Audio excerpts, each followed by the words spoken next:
Shalom, shalom. So, I'm making this video because, watching, Muslims and Christians debate about the deity nature of Christ is very exhausting, and, just to know that listening to both of their arguments and just to see how both sides of them are just so either confident and puffed up, or just so emotionally charged just to both be wrong. He was not just a mere man prophet, Islam, and he's not God the Father manifest in the flesh. God didn't make himself a triune being, and that's just what he is. No, I'm gonna irrefutably cut that and destroy that right now. Alright, to first understand John 1:1, in the beginning was the Word, and the Word was with God, and the Word was God. If you know the origin Greek text, it says, in the beginning was the Word, and the Word was with ton theon, and the Word was theos. So if you know what case definitive and non-case definitive is, case definitive means that it is set in stone. It is we can be assured that it is the source. It is 100% in fullness what it says it is. But in non-case definitive, it's open for interpretation, where it's not like a source. It's not the source of what's being said. So in that case, ton theon, it's case definitive, where ton theon is the God, where it shows he is the most high divine being. He's the God of all divine. Like everything that is divinity, he's the source of it. And then just theos is a divine being, a deity. So it says, if we read that, it says, in the beginning was the Word, and the Word was with the divine source of divinity, and the Word was a divine being. So in that case, and some people will argue like, well, you see the Father, he's called Theos in the scriptures. He's called Theos too. Yes, but if you pay attention to the supporting details of every last scripture that he's ever called Theos, you'll see that the supporting scriptures around it will show that it plays ton in a case definitive state, where when it mentions Christ being sent by him, it won't say by the Father or whatnot. It'll say, when it calls him God, it'll say still. Why wouldn't it say our God Jesus Christ and God the Father? No, it'll just say in Jesus Christ and our God the Father. So we see that when he's being called God, the supporting details only puts him as case definitive as mentioned, but we don't see anywhere where Christ is ever case definitive as the God, the Most High. It's not there. And we'll also see in John 17:3, where it'll show it'll say, when Christ is saying out of his own word, out of his own mouth, that they may know you, who's you, that they may know you, the one true God, and they'll say, and Jesus Christ whom you have sent. And some people say, that and Jesus Christ it's saying the one true God and Jesus Christ, as if they're linking the and Jesus Christ to the one true God part, but it's actually linked to whom you have sent, who they may know. So Christ wants them to know the one true God and Jesus Christ, but it's saying to you, the one true God. That's where the who it's linked to, whom you have sent. That's what he's saying. It said, oh man, it's difficult to understand, but it's like because I'm on my phone and I can't just go straight to the scripture. But if you read it, the one true God part, where it says that they may know you, the only true God. It's, if you look at you, who when Christ out of his own mouth saying you, that's who he's calling the one true God. But the who they may know part, that's where the Jesus and Jesus Christ that's where it's linked to, the who you may know, not the part where it says one true God and Jesus Christ, where he's included in being called the one true God. No, that's a lot. So moving on from that, we also see in 1 Corinthians 8:6, it says, but to us believers, there is but one God, the Father. So that's case definitive right there. To us, to who? The believers, there is but one God, the Father. And then it shows that it says, from whom are all things. And people are like, well, Christ created all things.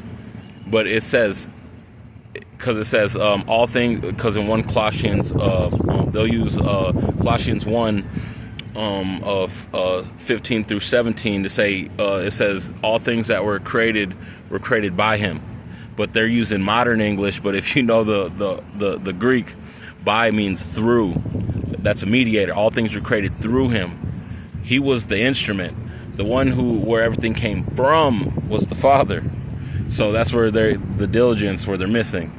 All things were created was from the Father. So if we read 1 Corinthians 8:6, it says, but to us there is but one God, the Father, not the Father and the Son, no, the Father, from whom are all things, and we in him, and one Lord, which is master of authority. What did God do? He gave Christ all authority to judge and be the master of the universe. That's his Son. Now he's handed over the kingdom to him. That still makes God still the one true only God, but he's allowing Christ, his Son, who he loves the most out of all creation, to have the authority in his place. But he still answers to him. He's still submitted to the Father. So it says one Lord, which is master of authority, Jesus Christ, through whom are we in all things. So, and we through him. So that's a mediator. And it says and then in verse 7 says, not in every man is this knowledge. Some with the conscience of the idol still eat it as a thing offered unto an idol. So if you're eating the bread of life in idolatry, it says that your conscience is defiled. So if you're over here in this Trinity, which is Nicene Council Nicolaitans doctrine, what we see in Revelations 2, where it says that the early church, they were fast in their faith, still doing their good works, but what did Christ say? He says, you have fallen, but still you are fallen. Yeah, they were fast in their faith, praising his mighty name, but they took on a heretic doctrine of the Nicolaitans. And the Nicene Council in Nicolaitans and Nicene literally, by definition, mean the people of victory. So one is just the first century starting out. The Nicolaitans was a small heretic church that was recorded to have aspirations to become a dominant power. And lo and behold, they didn't. In the 4th century, we get the Nicene Council around the same Asia Minor area. You get the Nicene Council under what's the name? Constantine, Emperor Constantine, and bam, they're in power. They're basically what became the Catholic Church. And you guys all call the Catholic Church a seat of Satan. Well, when it was the Nicene Creed, the Nicene Council, which became you guys were saying, oh, they were the ones who established the truth. They're the ones who established the Trinity as mainstream. So when if anybody wants to, you don't have to try to debate me or anything, but if you want to, in the comment section, I'll leave a post in the comment section that just utterly destroys the Trinity and shows that Elohim is not a triune being, but Elohim is a hierarchy, which is head of the body, and then there's a body. And we know that for a fact because Moses, we see he was made Elohim to Pharaoh. Moses was made Elohim to Pharaoh. And if you know anything about how the Most High works, he always, when he made us in his image, he everything that he does that's in his nature, he puts on us in our own form. So when he said, I made you Elohim to Pharaoh, it's directly in his image. of Moses was made the head, and then it says he had an underling that was his prophet and high priest, which is Aaron, his brother. And then who's under Aaron? This is a hierarchy. It was the Aaronic priesthood, his sons. Just like in heaven, we got the Most High is the head of Christ, but the Most High is the head alone of Elohim, and then we got the head of the body, which is Christ. He was prophet and high priest, literally, and he was prophet, high priest, and he has underlings, which is the other host, the angels, the messengers who carry the word, who come in and deliver the word. And who came and delivered the word? The holders of the word, which are the angels. And who was the holder of the word in Elohim on earth? The Aaronic priesthood. So they're like messengers. They're like the angels that hold the word. So there's a hierarchy as on earth as in heaven. His will be done. So that's where people don't understand. Even Echad, the word Echad, where Adam and Eve were Echad. And as we see that the father and son, they are Echad. Well, if they're trying to say, well, Adam, even though Adam and Eve are both humans, so that means if father and son are both Echad, then that means that they're both divine. Well, yeah, I agree with that, but that doesn't mean there's a hierarchy one over the other. Eve was made for Adam. Adam is the head of Eve, just like it says Christ, the head of Christ is God. The head of Eve is Adam. And Adam was made for Eve. Eve was made for Adam. Just like God wasn't made for Christ. The Father wasn't made for the Son. The Son was made for the Father to glorify His name. And He came out just like how Eve came out. Eve came out from Adam. Well, the Son came out from the Father. Did Eve have her own conscience being? While she was Adam's rib within Adam? No. Christ didn't have his own consciousness while he was inside of the Father. When he came out and was created his own separate being, and he was the first creation, when he saw the light and he said it was good. When the Son came out from him, he became his own consciousness. So right there, that's the truth. That when he said, "Let there be light," and he saw the light and it was good, he observed it. It had its own nature and all these things. Like but it was in his reflection. He liked it. He loved it. He loved what he saw. So that's why people don't understand.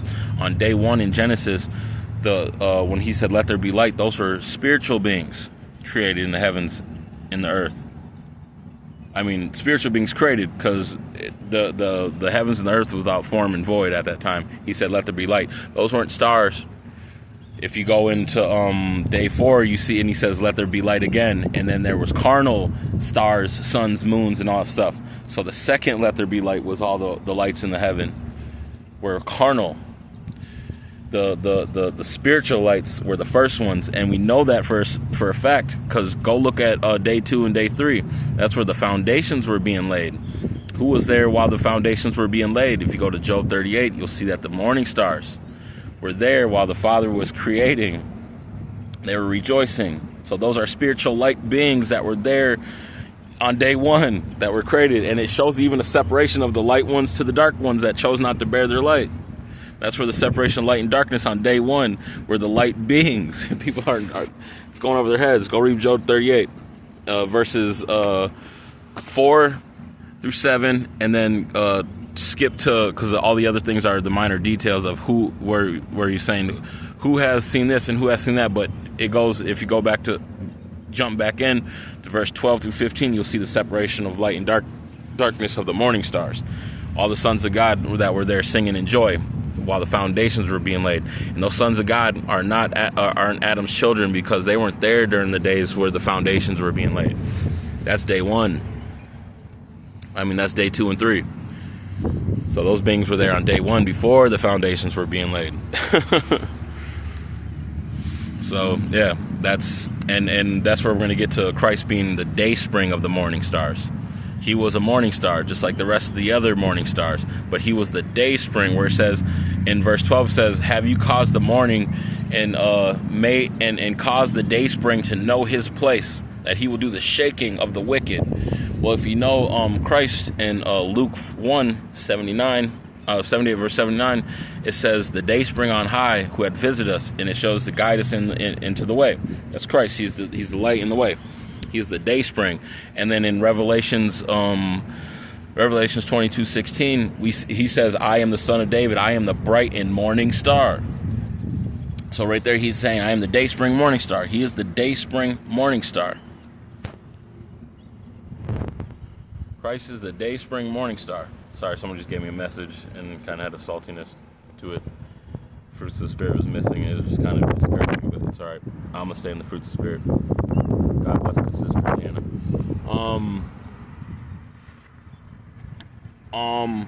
Anyway, yeah, he's a day spring morning star. So if we go back to Job 38, in the beginning, who was that light? Who was with the other morning stars? It shows the day spring of the morning. It shows that he was given authority to do the shaking. So right there, it shows that he was still It says, have you commanded the morning and caused the day spring to know his place, to know its place? That he will do the shaking, that it will do the shaking of the wicked out of the earth. So if Christ himself in the gospel, in the New Testament, is claiming both being the day spring and the morning star, and then we see that of the morning stars, there's a day spring that God has, the Father, in the beginning when the foundations are being laid, that he commanded to know his place, that he was given authority to do the shaking, to do his wrath. Because if you know anything in the Old Testament and in the New Testament, if you know anything of the day of the great shaking, you see Christ is going to be the one to do the day of the great shaking of the wicked. So right there, we know that Christ says he's the day spring, and he's the morning star, and he's going to do the shaking. And then we get gold in Job 38. We see that when the foundations were being laid, the Father God commanded the day spring morning star to know his place, which is a high exalted servant with authority to do the shaking. He gave him authority. He will be the one to do the shaking of the wicked. So, bam, he was given power and authority. So we know that Christ was a morning star, but he was the day spring. He was the day spring morning star, the most high exalted one. Now when we go into another aspect of it, that was the New Testament with Old Testament showing that he was a morning star. So now let's see what the morning stars are. Okay, if you go into Exodus 3, we all know the angel in the burning bush. He said, I am that I am. I am the Elohim of your fathers, Abraham, Isaac, and Jacob. So, Christ says, I am. So the angel in the burning bush is the one who said, I am that I am. I am the Elohim of your fathers, Abraham, Isaac, and Jacob. So if we've already established the Elohim's nature, we've already established the Elohim's nature of a hierarchy. So when Christ says, I am Elohim, and he's the angel in the burning bush, well, right there, it shows the oneness that even though he came and says, I am Elohim, that doesn't mean that the Father is the one speaking right there. He's speaking on behalf of all of Elohim. He is as Elohim. So he's speaking as if the Father's the one who gave him the word. So it might as well be the Father speaking to them. But technically it was the angel in the burning bush that is one with the Father in harmony, in cause. They are all Elohim. There's a hierarchy. They are one. But it's in a hierarchy. So when he says, I am the Elohim, he wasn't saying that he was the most high Elohim, but he's still the Elohim, as he says, the angel in the burning bush. And if he says his name was Yah, he says, this is my name, Yah. If he said his name was Yahuwah, Yah, YHWH, and he says, this is my name, well, they want to say, well, right there, that's the Father. Well, watch this. If you go into, hold on, let's rewind. We're not moving on from Exodus 3 first. And also the angel in the burning bush said, I will personally come. He tells Moses he will be the one to personally come and bring them into the land of the promised land of the Canaanites, the Perizzites, and the Jebusites and all that stuff. He says, I will be the one. I will lead you into the land. So now if we go into Exodus 20, verse 23, or it's 23:20, one of the two, you'll find it if you look them up. But you see the Most High is saying, I will send my angel. He will guide you into the way. Who's the way? Christ. He says, the Most High is saying, I will send my angel he will guide you into the way. He will bring you into the land of promise. So the angel in the burning bush is the one that is being sent by the Father in this now, he's saying. And he says, obey his word, or he will not forgive your sins. So this angel can forgive sins now, and he is the way.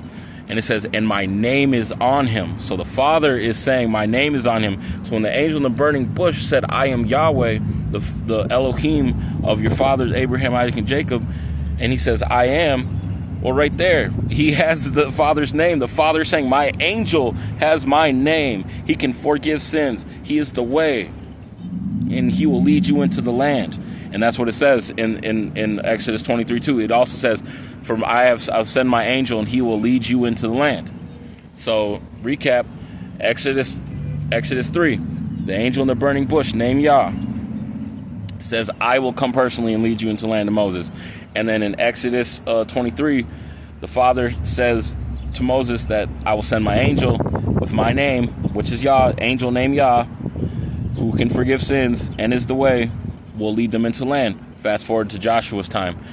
Now in Joshua 5:13, the angel, the leader of Yah's hosts, now this is the leader of Yah's hosts, says, I have now come. So he has now come to lead them. So now we're seeing the characteristics of this angel that was in the burning bush.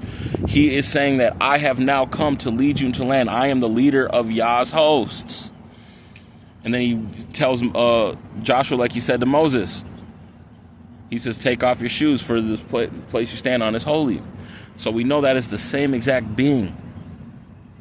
We find out, that's why in Isaiah 28:9, it says, here little, there little, who I have given to understand doctrine and knowledge. Here little, there little.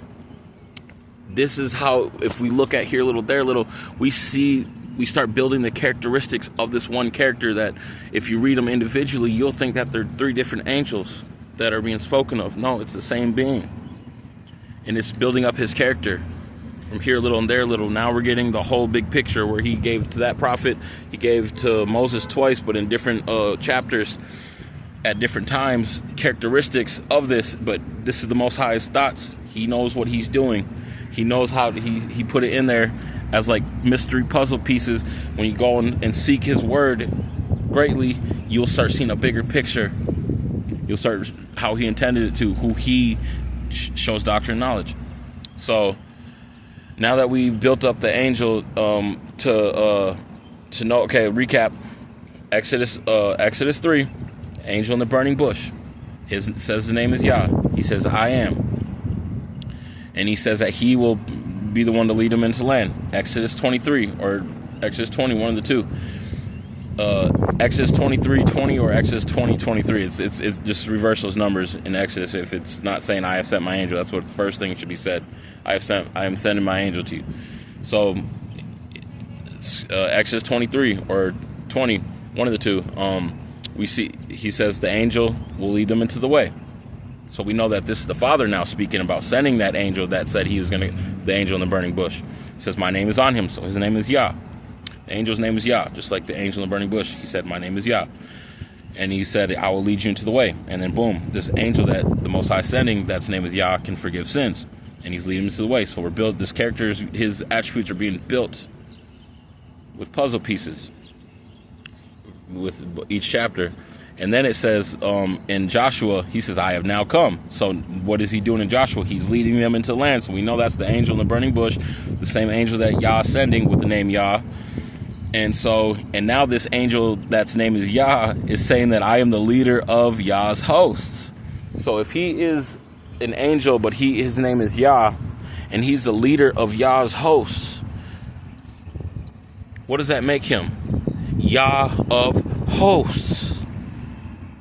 He is Yah of hosts. He's Yah of the hosts. That doesn't make him Yah Most High. That makes him Yah of the hosts, because he has Yah's name. So he's Yah of hosts. Now let's go to Psalms 24. If you go into Psalms 24, you'll see that it says, who has descended into my holy hill? And it says Yah of hosts. No, it says, who has descended my holy, and who is stand upon my holy hill? And it says, who is this King of glory? Yah of hosts. He is this King of glory. So we know who the King of glory is, right? Christ. It's right there. Boom. Yah of hosts. He is the King of glory. Now, if you go into Psalms 2, it's the Father saying, I set my King upon my holy hill. I have declared this day, you are my son. This day I have begotten you. So who is that King that has been set upon the holy hill? Yah of hosts, the King of glory. So when you read Yah of hosts, that's not the Father speaking. That is Christ. He is Yah of hosts. That is his former glory. He was the angel in the burning bush named Yah, Elohim, who declared, I am that I am. I'm the one being sent to you. He said, I am that I am. I am. When he asked Moses, tell him that I am has sent you. So who is I am? Christ is I am. He was the one who said, I am that I am. He was the one who said, I am that I am. That wasn't the Father right there saying that. The Father gave him those words to say. Those were the Father's words. But it was the angel in the burning bush, who is Christ, who says, I am that I am. I am the Elohim, your fathers, Abraham, Isaac, and Jacob. So Christ was the one dealing with them in his former glory before he was sent. But the Father, he is the Yahweh of hosts. He is the carnal image. Well, of course he's the spiritual and carnal, but he's the solid image of the Father. And it's plain to see. He is Yah of hosts, the angel that was in the burning bush. Period. Shalom.